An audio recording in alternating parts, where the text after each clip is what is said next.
Praise the lord. This is Isaac Paulson Pakalapati. మాకు అత్యంత ప్రియులు రవీంద్రనాథ్ గారు వారి జీవిత సాక్ష్యాన్ని పాటగా మలచడం చాలా సంతోషం. మరి వారి కుమార్తె రూబీ క్యాథలిన్ ఈ పాటను పాడడం మాకెంతో ఆనందాన్ని ఇస్తుంది.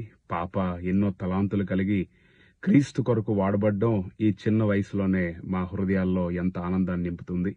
మరి నా ప్రాణమా నా సర్వమా నా యేసయ్య అనే పాట అతి త్వరలో యూట్యూబ్ లో రిలీజ్ కానుంది. ఈ పాట అనేకులకు దీవెనకరంగా ఉండాలని, ఆశీర్వాదకరంగా ఉండాలని మేము ప్రార్థిస్తున్నాము. మా శుభాలు తెలియజేస్తున్నాం.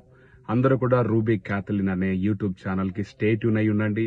ఈ పాట త్వరలో మన ముందుకు రాబోతుంది. మరొకసారి ఈ పాటకు ఆల్ ద బెస్ట్ మేము తెలియజేస్తూ, దేవుని కృప పాపకు, అదేవిధంగా రిలీజ్ అవబోతున్న సాంగ్ కు తోడుండాలని ప్రార్థిస్తూ, మరి మనందరం కూడా ఈ పాటను చూద్దాం, అనేకులకి షేర్ చేద్దాం. వారి జీవితాల్లో దేవుడు ఎలాంటి సాక్ష్యాన్ని ఇచ్చి కాపాడి నడిపించి ఆశీర్వాదాలు అయితే వారి జీవితాలు అనుగ్రహింపజేశారో, ఈ పాట ద్వారా మనం కూడా అలాంటి ఆశీర్వాదాలు పొందుకుందాం. May God bless you. All the best for Ruby Kathleen. God bless you.